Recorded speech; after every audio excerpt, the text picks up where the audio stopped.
series. Today, lesson 5 is missed communication. Missed communication.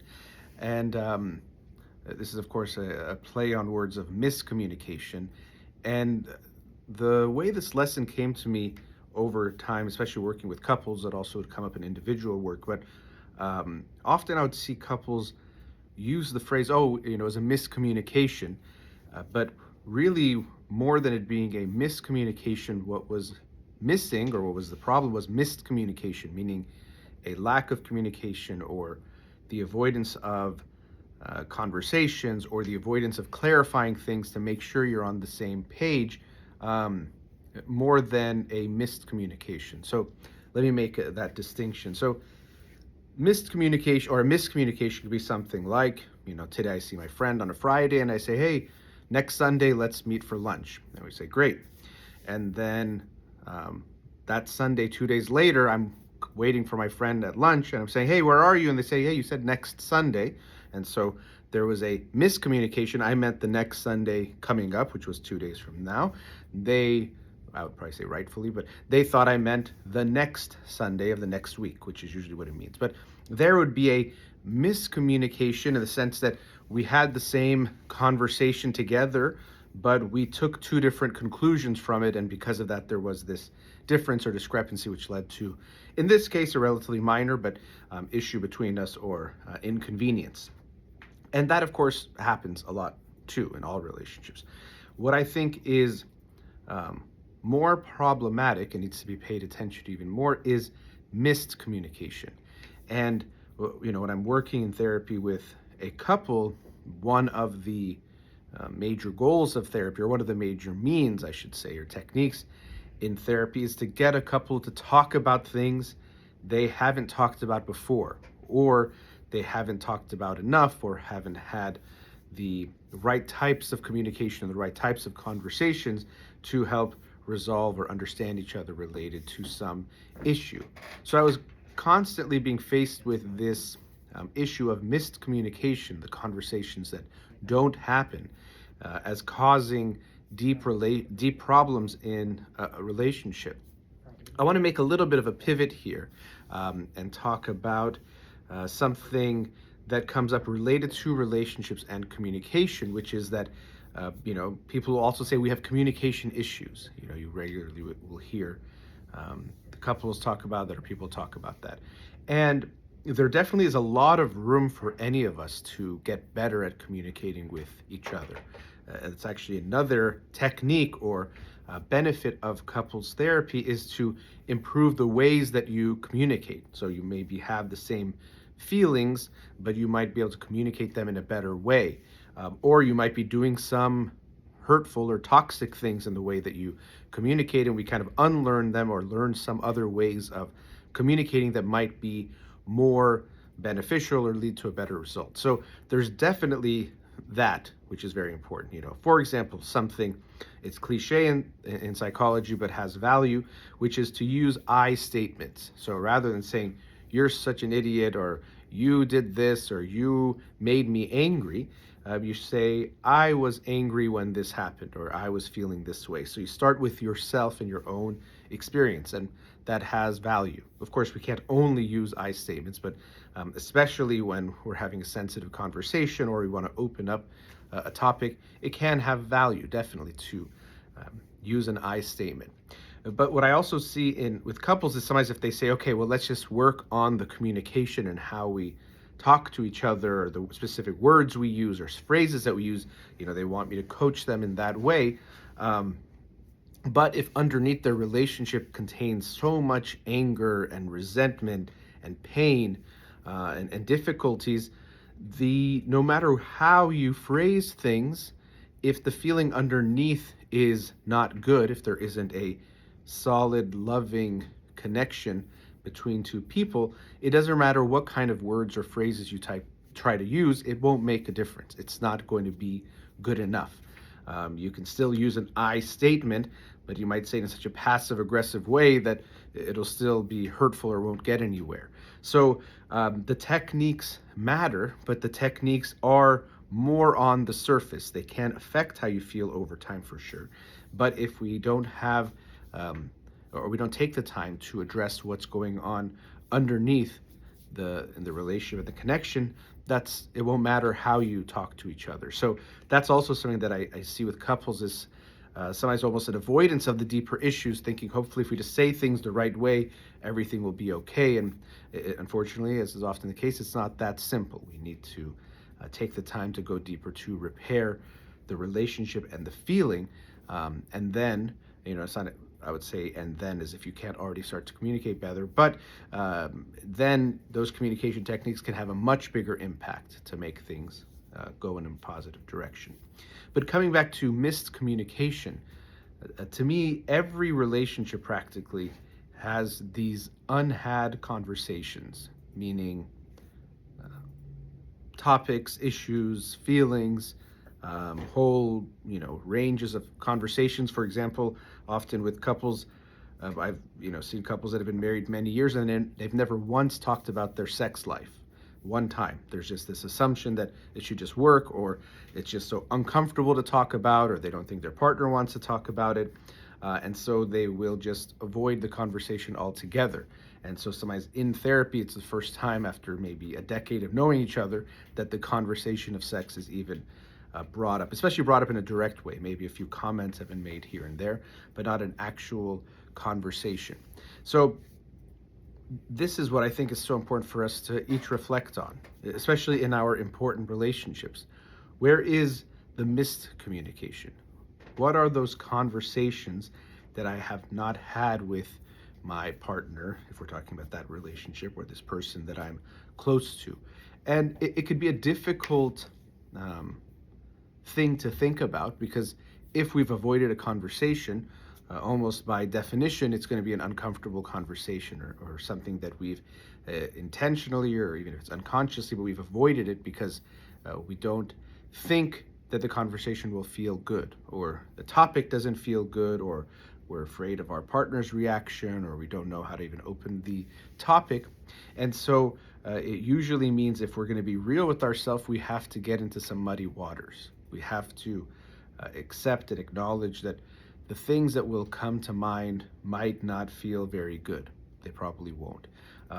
But the intention isn't to just feel bad. The intention is that we know to make any relationship work, we're going to have uncomfortable conversations on a regular basis, or uncomfortable conversations have to be part of our communication and the way that we are with each other, with the only intention to make things better over time, with the intention of making two people closer with one another, because these unhad conversations are like a wedge that gets in between two people.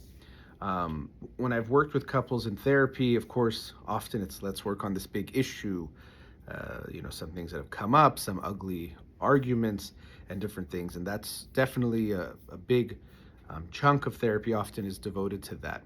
But in many couples, and in almost any relationship, but for some couples, the issue might be slightly different.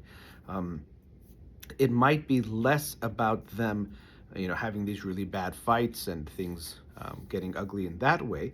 They might have more of an issue of not having enough arguments or fights, or not bringing things up enough. So I've often seen couples where things seem good, and I kind of, will joke that if a couple says we don't fight, I tell them I'm sorry to hear that, not because fighting is good, but that if you're going to be in a relationship with anyone, even really a friendship, if it's going to get closer, there has to be space for these uncomfortable conversations, for conflict to arise. Not because we want conflict, but that it's just inevitable when any two people share close space, repeated interactions, repeated issues, or repeated things they work on, or a bunch of different things they're doing together. It's inevitable that differences will arise. If we look at conflict essentially is when, if we just say it's between two people rather than groups, when two people want different things at the same time. So what they want doesn't match, doesn't align. And what they want even could be what is said to each other, or how it is said, or it could be something they want to do or don't do, or all those kinds of things. And how would it be possible for two people interacting day after day for years, to always want the same exact thing. It's just not possible. To always want things to go the same way, to never feel like something that is being said or done is not good or is good or vice versa, or to be exactly on the same page. So we have to just accept and acknowledge that conflict has to exist in any real relationship. It's just impossible not to be there. And so, with that understanding, we recognize that conflict isn't a sign that things are really bad, things are so wrong, this relationship is falling apart. None of those things. Conflict is just a sign that there's two human beings interacting with one another. It's going to come up. It's going to happen.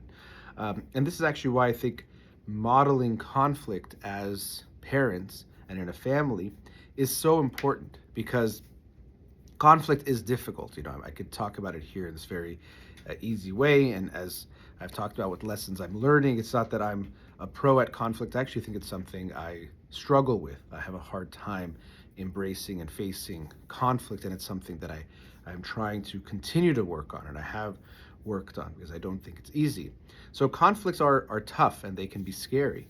And so in families, often we deal with or don't deal with conflicts in a way that teaches our kids the wrong lessons. For example, a common theme or dynamic I see when it comes to conflict is avoid, avoid, avoid, and then explode. So, we're not going to, have arguments. We're not going to fight. Everyone holds things in, but they do that for so long that when things finally come out, they come out in an ugly way. There's an explosion. There's yelling. There's, name calling. There's ugly things that are happening in as part of that conflict. And unfortunately, all that does is further reinforce this notion that conflict is a bad, scary thing. See how bad it was when things came out? So the better solution is just to hold things in. So unfortunately, we have that pattern and we reinforce the idea that conflict is this very scary thing that should be avoided at all costs. Unfortunately, what tends to happen is the avoid leads to a bigger explosion over time, and we have these explosions that are hurting the relationship, because when we bring up something in an explosive type of way, usually the actual issue doesn't even get addressed. The overwhelming emotions they run the show, or they take over the show. So rather than, someone saying, oh, I'm so mad you keep doing this thing, if they're yelling or they throw something, now the conversation becomes about the yelling and the throwing things rather than whatever it is they brought up. And so likely the issue doesn't even get resolved or doesn't get taken care of. So accepting and acknowledging that conflict is there, I think it's so important for parents to model this for their kids in so many ways. First, of course, in how they deal with one another. And so hopefully, it's with lots of respect and love, but disagreements will arise, and they should acknowledge them when they arise and not handle them like this is a disaster, this is so scary, this is such a big deal, but okay, there's a difference here. And so if we can model that type of healthy conflict as a couple, we will send a very positive message to our kids that disagreements happen and they will happen in this family, but when they do, we still maintain love and respect, but we talk about them openly. Everyone is allowed to have their own opinion and feelings about it, whatever the issue is, but we still keep that love and respect, and we believe that at the end we can find some resolution together. Doesn't mean everyone gets exactly what they want. That's usually going to be impossible, especially when we have a conflict. There's some difference there. But we'll find some way to resolve things in a way that everyone feels okay with it, that we can go forward, and that's the only way we can function as a family. Also, the way parents deal with their kids' conflict with other people. I often use this example of, if a kid has a problem with another kid at school, if someone's child has a problem with another kid at school, often the parent's first reaction is, we got to take our kid out of that class, or we have to, go talk to the teacher to get them away from each other, or other ways that imply that there's no way to resolve this conflict. The only way is ending relationships, avoiding the conflict, going away from things. And so I always encourage parents to, hear your child out, hear what they're upset about, what they're going through, their side of things, but then to encourage them to go into the conflict, also get them to see the other child's side or perspective and take some some empathy for that child too with your child, and then give them the confidence that they can go resolve this conflict. They can try to make things work, rather than we got to just end things. We got to just get away from this because conflict is so scary. Conflict is the end of relationships, because often conflict is the end of relationships when we don't deal with it well. Um, Probably every one of you listening, because I see this, especially if you're in Iranian families, have some family members that haven't talked for like 10 years, 20 years because of some fight they had, decades ago. The fight itself, maybe we don't even remember, or what it was about is not as important, but it just led to this grudge that never gets resolved. So, unfortunately, I think we have a lot of work to do in general. I'd say almost all people have a hard time with conflict, but I think in the Iranian community, we definitely don't deal with conflict well, interpersonal conflict. And so we'll all do better looking at our own, fears related to conflict, our difficulties with conflict, and how we embrace that. And so bringing that back to this theme of missed communication, we often, because of all of this baggage we have about what conflict is and how scary it is, we avoid these uncomfortable conversations. We have these missed communications because we don't have that confidence and that faith that we can talk about things, that we can talk about this issue, this disagreement, and come to a better place. And often, what I tell couples when they say, "Well, I don't want to bring something up because it might make him or her upset, they make their partner upset," I say, I hope you understand the intention isn't that you're bringing it up to upset them. You actually bring it up not because you don't love them, you bring it up because you love them so much and you love this relationship so much that you don't want to hold things in. You don't want to be in a relationship where you hold things in, and you want to deal with the issues when they come up so they don't linger and make things work.